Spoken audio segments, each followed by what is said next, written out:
Isang makasaysayang desisyon ang inilabas ng Korte Suprema matapos ihain ang warrant of arrest laban kay Pangulong Kuting Jr. Ang kautosang ito ay dumating kasunod ng pagkakatukoy sa kanya bilang guilty sa lahat ng mga paratang na katiwalian na isinampal laban sa kanya. Ayon sa mga ulat, ang mga kasong isinampa kay Kuting Jr. ay may kinalaman sa irregularidad sa ilang proyekto ng gobyerno, maling paggamit ng pondo ng bayan at iba pang isyong nag-ugat mula sa mga aligasyon ng korupsyon. Sa matinding imbestigasyon at paglilitis, idineklara ng Korte Suprema na sapat ang ebidensya upang siya'y panagutin. Nagdulot ito ng malaking ingay sa buong bansa na naging sanhi ng pagkabahala ng taong bayan tungkol sa katatagan ng gobyerno. Sa gitna ng desisyon ng Korte, nananatiling tahimik ang Malacanang habang hinihintay ng publiko ang susunod na hakbang mula sa kampo ni Kuting Jr. Maraming Pilipino ang umaasa na ang pangyayaring ito ay magiging simula ng mga transparent at accountable na pamamahala.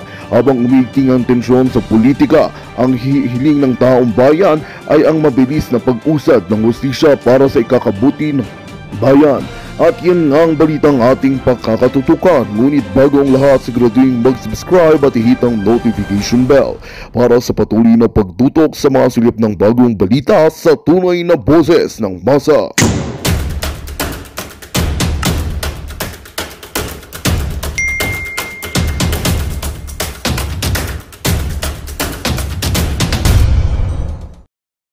Constitution, sinabi niya, at sa ganyang kadahilanan ay ipinagbabawal natin ang political dynasty, period. Tapos na sana. O, di ka na mangangailangan, no? Kaso nilagyan ng kulatilya, As may be defined by law. Kaya nga gusto ko, kung halimbawa, i-amenda natin ang Constitution. Yun naman ang tatanggalin ko. Para sa ganun. Huling paragraph na yun, no? Praise lang yun, hindi paragraph yun. Yung praise lang, as may be defined by law, tatanggalin ko. Period na doon sa political dynasty. Constitution na yun. Ang ibig sabihin nun, yung provision na yun, magiging executory kagad. Hindi siya dependent sa isang batas na gagawin pa ng legislature. Kasi nasa konstitusyon na no? So, oo nga, bakit pa siguro yung mga gumawa ng ating konstitusyon, siguro may mga kamag-anak din yun. Pinadama lang yung ilalagay lang yung lahat ay kailangang magkaroon ng oportunidad na makapaglingkod sa mga opisinang panggobyerno. At para yan ay matupad, kinakailangan kanya ipagbawal o hindi ipagbawal ang political dynasty. Para nga lahat, magkaroon ng tsansa. Kasi kung political dynasty, lalong-lalo na sa isang lalawigan lang o sa isang bayan, na talagang mula naman doon sa kanilang kanununuan, siya na yung mayor, wala nang naging mayor kundi yung pamilya niya. Paano ngayon maglilingkod yung iba? Yun ang sinasabi ng provision na yun. Kaya lang nilagay niya as may be defined by law. So wala namang batas. So dapat i-define pa ng batas kung sino yung apektado na dynasty. Sino ba yung alin ba sa mga miyembro ng kanyang pamilya? Gaano kalayo kanya? Gaano kalayo do sa incumbent ang pwede nating pagbawalan? At anong period na dapat ibawal? Habang incumbent ba 'yon? O pagkatapos na ng kanyang termino? O isang buwan lang o isang taon ang pagitan bago pa siya pwedeng lumaban uli? At gaano naman kalayo? Mula ba sa third degree o fourth degree by consanguinity? Kinakailangan i-define mo yun. Sana kung period na yun, tapos na sana usapan. Pag sinabi basta sinasabi rito, hindi pwedeng asawa mo, hindi pwedeng kapatid mo kasi political dynasty. Wala siya magagawa dahil naka-period Nakalagay sa batas 1987 pa yung Constitution dyan, Kong. Kaya nga. Sabihin, nakalipas na 37 years, nanatiling tahimik Ilang administrasyon tinangkang baguhin yan. Pero hanggang ngayon, parang itong unang mga bugsungan na kasalukuyang administrasyon, parang tinangkaro yan. Pero hanggang ngayon po, hindi pa nagalaw-galaw. Kung, di ba? Isa ako sa nagtangka na yun. Ganun po. Kaya naman ako nasipayo. Inihintay ko na i-repair man lang. Hindi na-repair. Dapat siguro. Pagka tinanong mo, Comsec, Bakit naman itong aking Hindi kaisa-isang nakalendaryo man dito lang, sa Committee on Constitutional Amendments. Committee on Constitutional Amendments. Nag-iisa lang naman ito eh. Opo. Bakit hindi nyo man lang ini-repair? Sir, kanya, kausapin mo muna si ganito. Si Madjo. Di ba? Kasi, Paano pa yun? Tinanggal na ako sa Constitutional. ay, nako. Di ba? Wala na ako dun eh. Kami naman din sana ni Nelson, pababago na namin ang apelyido namin, gagawin namin Marcoleta para tumakbo na rin. Tatlo na tayo. Tatlo na tayo. Ay, nako. Hindi, paunahin muna natin si Kong. Pero ito pala, Kong, nako, karamihan pala ng mga nag-file ngayon ng kanilang COC, mga kaibigan nyo rin, Kong. Grupo po ng makabayan. Ayun. Oo. Teddy Casino, Lisa Masa. Ayun. Anong kanilang tinakbuhan din? Senador po, nag-file sila ng pagiging senador. Si ano pa ito? Si Congressman Busita. Pala, nag-file din, independent. Ano ha? Talaga? Oo. Dalawang miyembro ng Alyansa ng Bagong Pilipinas ang naghain ngayong araw na ito. Alyansa ng Bagong Pilipinas. Ano, yung partido po ng Pangulong Bongbong, Mayor Abby Binay. Opo. Yung alyansa, yung... Bagong Pilipinas. Yung Bagong Pilipinas. Yung alyansa ng Bagong Pilipinas, di ba? Hindi, sinasabi mo kasi na si Teddy Casino, kala ko kasama. Hindi po, yun po yung mga sa Makabayan. Ito po yung dalawang kilala. Yung Makabayan, anong partido? Nakalagay po sa kanila doon, Makabayan eh. Si Body Floranda, ang dami. Iba po, si Arlene Brosas, mga hindi ko nababangitin po iba pangalan nila. Pero dalawa lang po yung kilala na ito'y kasama nga doon sa alyansa ng Bagong Pilipinas. Camille Villar, congresswoman din po ito, at itong si Mayor Abby Binay ng Makati na tatakbo din po sa pagiging senador, Kong. So sila po ang ilan sa mga naghain ngayong araw na ito. At October 3 pa lang naman ngayon yata. Opo. October 4 na po. 4 na. 4 na ba? 4 na ba? Oo. May 4 na araw pa tayong... Opo. Yung iba ho na yung nag-aabang sa inyo po, makang doon na ho nag-campus sa Comelec. Ano ba niya si Bakit Kong? naman ako inaabangan kasi, Jen? Ay, yung mga vlogger po, Kong, alam nilang, ano ba niya, Jen? Tarating ba talaga si Kong? Aywan ko bakit yun yung inaabangan niya? Sabi ko na sa inyo, sa 8, Martes eh. Bakit? Hindi, anya, baka mamaya magbago isip, nandito na kami. Magkakampo na kami sa Comelec. Mukhang nakakampo na po sila ngayon. Parang meron lang bilang ang tatanggapin eh. Hindi naman lahat ng pwedeng sumama sa'yo. Hanggang 4 lang ata, Kong, sa pagkasenador. Doon sa loob mismo ng Comelec. Pero sa labas naman, pwede. Pwede Hanggang po. saan ka pwedeng samahan? Hanggang doon po sa gate ng Manila Hotel. Kasi doon sa tent ng Manila Hotel, nandun po yung filing ng COC. So pagpasok mo halimbawa doon sa opisina ng Comelec, na doon tinatanggap yung COC, Opo. hanggang Kongreso na ba ang gagawa ng mga bagay na dating ginagawa ng National Prosecution Service? Ikaw na ba ang NBI ngayon? CIDG ka na ba ngayon? Pagkatapos, yung tinatanong mo hanggang kailan matatapos yan.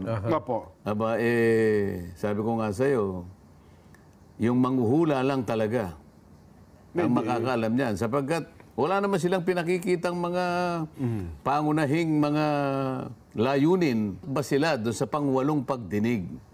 Wala pa bang mga panukalang batas ang pwedeng sabihin nila sa publiko, eto po, nakagawa na po kami ng 1 kalahating panukalang batas. At kung titingnan mo, isa man doon sa 4 na chairman o chairman ng bawat komite, kahit isa walang abogado. Opo, wala nga ho. Ay magre-re-election bilang alkalde pa rin ho ng Bamban Tarlac. Oo. Pero sa kasalukuyan, ito po ang isang pinag-uusapan ng mga netizens, social media, kung bakit naman ngayon tatakbo? Pwede bang gawin yun? Ito na may usapang legal lang. Bakit? Meron na bang naging hatol sa kanya na siya ay hindi mamamayan ng Pilipinas? Ayun nga. Kasi ang requirement, Filipino citizen. Nagtatanong dito doon sa Quadcom, bagamat sabi niyo nga kung hindi naman kayo gano'n nagpa-participate, wala na bang timetable kung hanggang kailan ito mag-hearing, Kong? yung Quadcom? Wala ba kayong ideya? Ang tanong mo kung kailan matatapos ang kanilang ginagawa. Opo. Kasi mukhang pahaba na pahaba eh. Palagay ko kailangan natin yung manghuhula dyan. Para pahulaan na lang natin. Ganun ho ba? Oho. Abe, ako nga, hindi ko malaman kung may katapusan pa yan eh. Ganun ho ba? Depende siguro kung nakuha na nila yung gusto nilang makuha. Di ba? Habang hindi mo pa nakukuha yan, Opo. walang tigil. Parang pag naghuhukay ka ng ginto dyan eh. Opo, hanggang di Di mo ba? nakikita Akala niya may ginto ron eh. Opo. So talagang pipilitan niya na talagang Hukay na hukayin. abutin yung kinakailangang lalim na kailangan niyang abutin para makuha niya yung kanyang inahangad. Oho. Ganun yun, nagmimina sila dyan eh. Pero, well, at least yun magmimina. May layunin ka para ano ang hukayin mo. Ano ba talaga ang layunin po ng Quadcom, Kong? Ano ba talaga hinuhukay nila? Eh, hindi nga kasi nga yung tuntunin na inilatag nila ron, Opo. kailangan daw imbestigahan ang lahat ng mga kasong may kinalaman sa droga. Number one. Yung connection ng Pogo. Ang lahat ng mga kasong may kinalaman sa extrajudicial killing. AJK. Okay. Oo. At lahat ng may kinalaman sa mga pangunahing mga illegal activities. Okay. O isang ka naman nakakita na kongreso na ba ang gagawa ng mga bagay na dating ginagawa ng National Prosecution Service? Oho. Ikaw na ba ang NBI ngayon?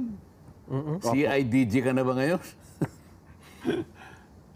Pagkatapos, yung tinatanong mo hanggang kailan matatapos yan?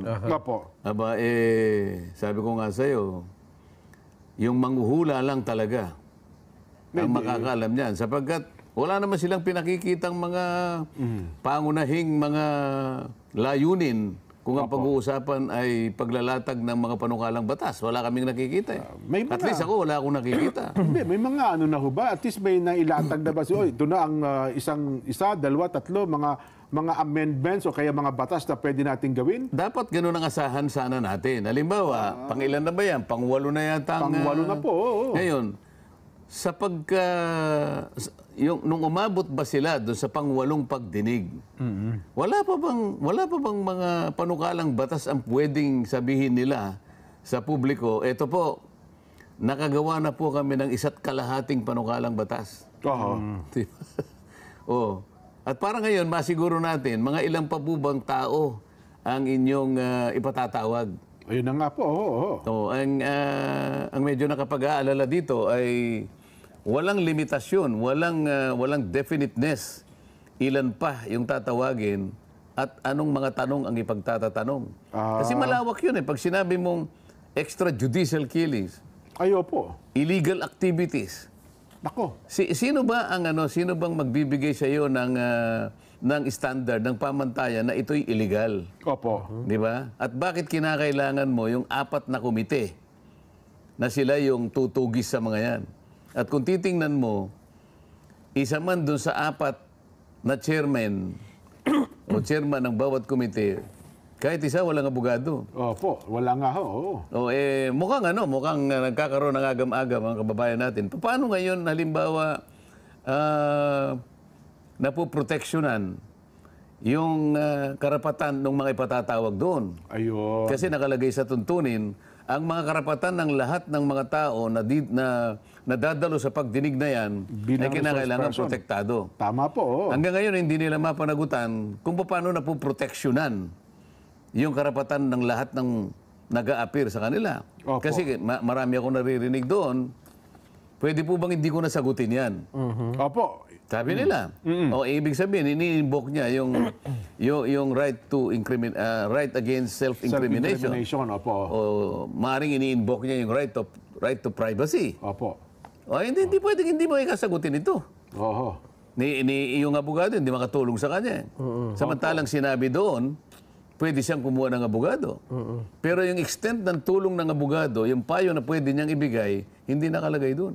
Oho. Hindi ba nakita niyo, minsan bumubulong yung abogado. Opo, nako. Maring nga sinasabi niya, huwag mo sagutin. O nakita siya ng isa sa chairman. Oo. Sabi niya, Mr. Chair, nakita ko po yung abogado pabulong-bulong. Binarningan siya. Subukan mo kang ulitin mo yan, ipakukulong kita. Nasaan ba yung katwiran dyan? Paano ba't pa nag-abogado? Di ba? Ay, nako. So, expect na pala natin. Kaya kasi akala ko pagka nag-recess, di ba, yung, usually ko ang rules dyan kong, pag nag-recess ang Kongreso, dapat lahat ng pinakontempt nyo, di ba, dapat mapapalaya rin. Kaya pala hindi rin mapalaya yung mga ipinakulong, pinakontempt. Kasi tuloy-tuloy pala ang hearing ng Quadcom. Kasi nakahingi sila ng authority mula sa speaker na Ayun kahit pala. kami naka-recess, Oo. meron silang karapatan na duminig. Opo. Yun ang nakuha lang authority. Ayun. Ay, nako. Wala Anyway. bang way para mag-complaint, Kong? Meron nagko-complain, hindi ba? Meron nagko-complain. May pumupunta sa korte. Sa korte O, talaga. bahala na ang korte na magpasya kung tama Oho. ang direksyon na tinatahak ng Quadcom. Oho. Kasi sa akin, sarili kong pananaw, pwede ka lamang magkaroon ng isa o dalawa na magpapasya dyan o didinig. Yun sinasabi nilang joint committee. Opo. Kung yung panukalang batas o yung resolusyon na binasa sa plenary ay na-repair sa isa sa dalawa na komite. Oho. Ngayon, ipinag-aakala ko na hindi naman lahat ng mga privileged speech na sinabi ng mga kababayan, ang mga kasama natin doon, ay ni-repair sa 4 na komite na sabay-sabay. Hindi po. Paano mo ngayon inipon yung 4? Oho. Ba't nagkasama-sama sila? Pwedeng magselos yung iba dyan eh. Halimbawa, sabi ko nga sa'yo, ilang bang bills ang aking na-file tungkol sa kuryente? Mahigit 10 eh. Resolution, mahigit 12. Nakasampu na pala kayo. O ni isa doon sa 4 na yun, wala namang... Naka-repair. Paano ngayon yan? Pwede akong magselos. Bakit naman itong isang privilege speech nitong isang ito? 4 na committee pa ang duminig. Samantalang isang privilege speech ko, hindi man lang in-repair sa isang komite. Sa kalahating komite. So pwede mo ngayong tingnan. Pwede mong i-analisa. Parang may mali, di ba? Anyway, Kong, ito na po resulta ng ating Vox Populi sa araw na ito. Naramdam niyo po ba ang bahagyang pagbaba ng presyo ng mga pangunahing bilihin? Tako, ang nagsabi ng opo, ramdam namin 0%. Nagsabi ng mukhang hindi namin naramdaman na. Nako, naging manhid na yata tayo, 100% na, Kong. Para maramdaman mo kasi, at least meron siyang isang bagay na naramdaman. Halimbawa, Tama. bumili siya ng hopya. Yan. Nabawasan ng 3 sentimo. Pwede niya sabihin. Kahit paano naramdaman. Nagmurang hopya, no? Pero hanggat wala siyang maramdaman sa alinman sa kanyang ginagamit, mapaserbisyo man o mapaprodukto, hindi niya mararamdaman talaga eh. Wala kang may bibigay na halimbawa eh. Oho. Pero yung hopya, halimbawa, Opo. 2 piso dati, o naging 150 na lang, Ba? sasabihin niya ngayon, meron po. Naging 3, yung 3 piso. Di ba? Oho. Ay, nako. Anyway, Kong, salamat po ng marami hanggang sa susunod na linggo po. Salamat Nelson, salamat Biyernes din. ngayon, ha? At salamat po sa ating mga kababayang nakikinig. Oho. Kagaya po ng palagi namin pinapanalangin. Sana po napakasarap po ng ulam ninyo. Ayan. Sana salo-salo ang Friday, buong pamilya. Oo nga naman. Ay, nako. Ito po ang palatuntunan sa Ganang Mamamayan. Programang paborito ng bayan dahil Friday ngayon, see you on Monday. Pero bago yan, abangan po kasama natin ngayon. Ha? Oy, opo. Ang Kong Dante Marcoleta. Ba, swerte tayo na. Sa loob ng isang linggo, 3 beses natin nakasama. Kong, masayang Biyernes po sa inyo. Sayang biyernes sa inyo, Jen, Nelson. Bumabawi tayo sapagkat Opo. napakarami kasing mga araw na hindi man lang ako nakagaganap ng aking sinumpaang tungkulin sa ating programa. Oho. Na kinakailangan 3 beses man lang sa loob ng isang buwan, Oho. ay isang linggo, ay nakadadalo ako sa ating usapan. Di Totoo ba? po. At saka hinahanap-hanap kayo lagi Kong ng ating mga followers sa radyo, sa telebisyon, maging sa social media. Nalulungkot sila, nasisipahayo po pagka wala kayo Kong eh. Ganun ba? Hindi naman namin magampanan ng gusto yung tungkuling iniatang mo sa amin. Kaya hirap na hirap kami ni Nelson Kong. Okay, bakit naman hindi nyo magampanan na dalawa naman kayo? Minsan gusto na lang namin sumayaw ng budot at saka at kung ano-ano pa para, ay nako. Basta pagsikapan natin na basta may panahon, unahin natin yung ating pananagutan dito sa ating programa.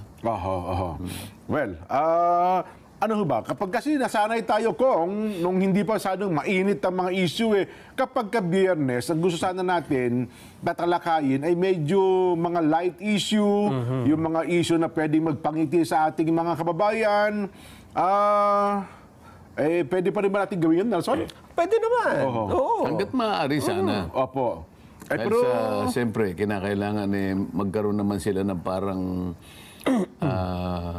reprieve dun sa palagi na lang puro madudugo ang pinag-uusapan. Isang buong linggo kung na talaga namang ang issue nagsasalimbayan di ba? Bago sana mag-weekends, bago mag-Sabado, at least yung Biyernes ng hapon nila, nag-iwan tayo ng ngiti sa ating mga kababayan, Kong. Malay mo naman na baka makatalakay naman tayo na makapagbibigay sila ng konting, mabigyan natin ng konting ikangingiti nila. Ayan. Pangiti natin sila. Marami na pong naghain ng mga kandidatura ngayon, Kong, na ang mga kandidatura ay hindi malaman kung saan sektor ng lipunan ng galing. Meron po mga kakatwa at meron po namang iba yung nakakainis. Sino ba mga bagong naghain ng kandidatura ngayon, Nelson? Wala akong listahan. Wala ka bang listahan? Pero bakit nabanggit mo naman yung nakakainis, Jen? Kasi yung iba ba, Kong, na kung sino, yun bang natuwa lang. Alam niyo naman, di ba, ang Comelec, Kong, kahit sino maghain ng kanyang kandidatura, tinatanggap nila lahat. Di ba? At pagkatapos aaralin nila kung sino ang nuisance candidate at sino talaga may kakayahan o tumakbo sa pagiging senador, yun po ang nakikita natin mula nung unang araw hanggang sa ngayon. Paano naman? Wala silang choice kung hindi tanggapin sapagkat yung mga requirements naman kasi para ikaw ay makakandidato, ay nakasaad naman talaga sa mga tuntunin dyan na kinakailangan ikaw ay merong residensya. Ayon dun sa hinihingi conforme kung ano yung tinatakbuhan mo, di ba? Kung ilang taong gulang ka na at kung ikaw ay marunong magbasa o kaya sumulat. Ay, hindi naman sinasabi ro na kapag ikaw ay marunong magbasa, kinakailangan naiintindihan mo pa yung binabasa mo. At kung ikaw naman ay marunong magsulat, nababasa mo naman yung sinusulat mo. Wala naman sinasabing ganun. Basta marunong ka lang magbasa at magsulat. Yun lang yung yun lang yung threshold, sabi nila. Pangunahing requirements para ikaw ay makapaghain ng iyong certificate of candidacy. Well, kayo na nakita ko, isa sa mga prominente, si Mayor Abby Binay, naghain na ata ng kanyang kandidatura. Sa Comelec. Sino pa ba? Wala dito sa listahan natin Wala ka rin ba sa listahan mo dyan? Wala. Pero anyway, ang sigurong ipinag-uusapan din ngayon, Kong, ay itong nabanggit ng mga abogado ni Alice Guo. Na Alice Guo, Jen, mukhang narinig yung pinag-usapan natin noong isang araw sa programang ito. Na dahil sa sobrang pinasikat ng Quadcom at saka ng Senado, Kong. Baka tumakbo senador. Mukhang yun nga yung gusto. Mukhang yun nga ang yun nga sinasuggest namin. Pero ang sabi po ng kanyang mga abogado, ang inihahanda nila ay magre-re-election bilang alkalde pa rin ng Bambantarlac. Pero sa kasalukuyan, ito po ang isang pinag-uusapan ng mga netizens, social media, kung bakit naman ngayon tatakbo? Pwede bang gawin yun? Ito na may usapang legal lang. Bakit? Meron na bang naging hatol sa kanya na siya hindi mamamayad ng Pilipinas? Ayun nga. Kasi ang requirement, Filipino citizen. Meron na bang naging hatol sa kanya na siya ay hindi Pilipino? Meron na? Sa citizenship, Kong, mukhang wala pa. Ang latest lang po kanina, kinansila na ng DFA yung kanyang pasaporte. Yun po ang grounds na ba yun, Kong? Sabi ng Department of Foreign Affairs. Kinakansila po yung kanyang Philippine passport. Hindi naman ibig sabihin kinansela yung Philippine passport. Halimbawa, ikaw, nagtatago ka sa Canada para mapilitan kang umuwi, kinansela yung passport mo. Pero ibig sabihin, hindi naman ibig sabihin, hindi ka na Pilipino, hindi ba? Tama naman. Pagka maganyang question ng nationality. Kasi ang dapat na gumawa ng hakbang dyan, kaukulang hakbang, palagay ko yung Solicitor General, di ba? Ayun, oo nga. Sapagkat ang pinag-uusapan ay pagkamamamayan. At siguro naman, baka gustong patunayan naman ng isa na, hindi po ako alien. Ako po ay ako po ay Pilipino. Ayun nga, oo.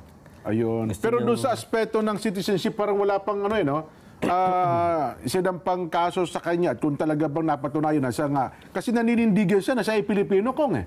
Di ba? Si Ares Guo. Kaya nga, yung lahat na nagsasabi na hindi siya Pilipino, sila yung merong burden of proof na magpatunay na hindi siya Pilipino. Okay. Ngayon, makakarating kayo sa korte sapagkat ang pinag-uusapan ay pagkamamamayan. Dapat merong magsampa ng kaukulang aksyon para sa ganun yung kanyang pagka-Pilipino ay mawala sa kanya. At kapag hindi ka na Pilipino, hindi ka na makakatakbo sa halalan. Ayun nga. O ngayon, yung pagkamamamayan niya, halimbawa, hindi pa naman na-establish na nawala sa kanya. Yung kanyang pagiging residente sa Bamban ay nananatili namang taga-Bamban siya. Ang katotohanan niya, pinayagan siyang tumakbo na mayor ng Bamban. Noong nakaraan, opo. Baka nga gusto niyang tumakbo uli. Ayun nga. Saka na lang nila pag-usapan kung saan mapupunta yung kanyang hakbang na yan na gagawin. So wala kung pag-uusapan ay legal, walang makapipigil pa sa kanya kung siya maghain na kanyang certificate of candidacy bilang mayor uli ng Bamban Tarlac. Sa palagay ko, sapagkat wala namang, kaya nga tinatanong ko sa inyo kung may nagpasya na kung meron ng isang final and executory na desisyon na isa'y natanggalan na ng pagka-Pilipino. Doon sa punto na yun, parang wala pa rin akong naririnig. Dun po sa statement naman ng COMELEC na kasi ang daming nagpapal dyan, gaya na sinabi mo, na mga COC, yung iba ay tatakbo ng pagkasenador. Pero kasi dati, tanggal ng COMELEC eh. Basta sinabi nila, ito, walang kapasidad tong mga kampanya. Pero ngayon, ang sabi na ng COMELEC, hindi na pwedeng tanggalin nang dahil lang sa mahirap yung tao dyan. At walang kakayahang mga kampanya ng nationwide dahil meron ng online media, Kong. Hindi kasi, meron naman kasing batas kasi na kinakailangang mapatunayan mo na ikaw ay may kakayahan na mangampanya at ipakita mo sa mga botante na meron kang matibay na plataforma. Ayun. Yun din naman ang inihingi sa bawat kandidato. Ngayon, kung ang paraan ng paglapit mo sa kanila ay may pag-aalinlangan kasi baka hindi ka man lang makapunta ng Mindanao dahil wala ka namang pamasaheng papunta roon. Oo nga pala, no? Kikilatisin ka. Paano mo itataguyod ang iyong pangangampanya? Paano magiging seryoso ang pangangampanya mo bilang kung ano man ang posisyon na kanyang hinahangad. Kung yung means naman ng pagpaparating ng plataforma mo at kung sino ka para makilala ka, ay nasa balag naman ng alanganin at maaaring hindi mo mapatunayan. May batas kasi. So sa batas talaga tayo babagsakan. Ngayon, doon pa lamang sa pati yung certificate of candidacy mo, yung COC, may mga tanong doon.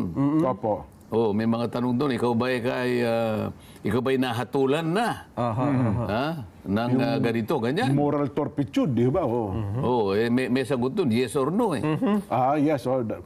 Ngayon, siguro, ang pinakamaganda ron, babantayan mo yung mga na-convict na siguro. Ganun ho ba? Ay, lalo na ngayon kasi ipapublish po ng COMELEC sa website dyan. Yung mga COC. So, ang COMELEC, ang gusto ay ang mga tao, tingnan nyo yung COC na mga kandidato dahil baka merong makalusot dyan na hindi naman pala dapat tumakbo. Kayo na mag-ulat, mag-report sa COMELEC. Kasi palagay ko ang COMELEC naman merong kakayahan na kasi ang sa korte meron tinatawag na judicial cognizance. Hindi mo na kailangang patunayan yun eh. Halimbawa, yung November 1, kailangan pa bang patunayan na sa kalendaryo natin All Saints Day yata nakasulat. Halimbawa, yung January 1 ay New Year's Day. Judicial cognizance yung mga yan. Yun palang tawag. Alam nga namang ikaw ay sasabihan pa ng court, patunayan mo nga kanya na ang January 1, Tuesday. O kukuha ka lang ng kalendaryo, ito po, Your Honor. Ito po ang katibayan. Ngayon, baka ang ibig nila sabihin, may mga tao namang kilala nila na hindi nakapasa sa ibang pamantayan. Alam ba, may mga convicted na ganyan. Ang ibig ba nila sabihin, hintayin muna nila na manalo yung pagkatapos at saka mayroong mag-question. Dapat sana, i-screenin na nila. Di ba? Kasi yung may kaalaman na tungkol dito. Pero doon sa punto ng Magandang balita ang hatid namin sa inyo ngayong araw. Sa pagtatapos ng aming balitaan, nagbigay kami ng mga mahalagang impormasyon. Maraming salamat sa pagtutok at pagsuporta sa aming programa. Huwag kalimutang manatili sa mga susunod na araw para sa mga bagong balita at mga kwento na dapat nating abangan. Mula sa Boses ng Masa, magandang araw, Pilipinas!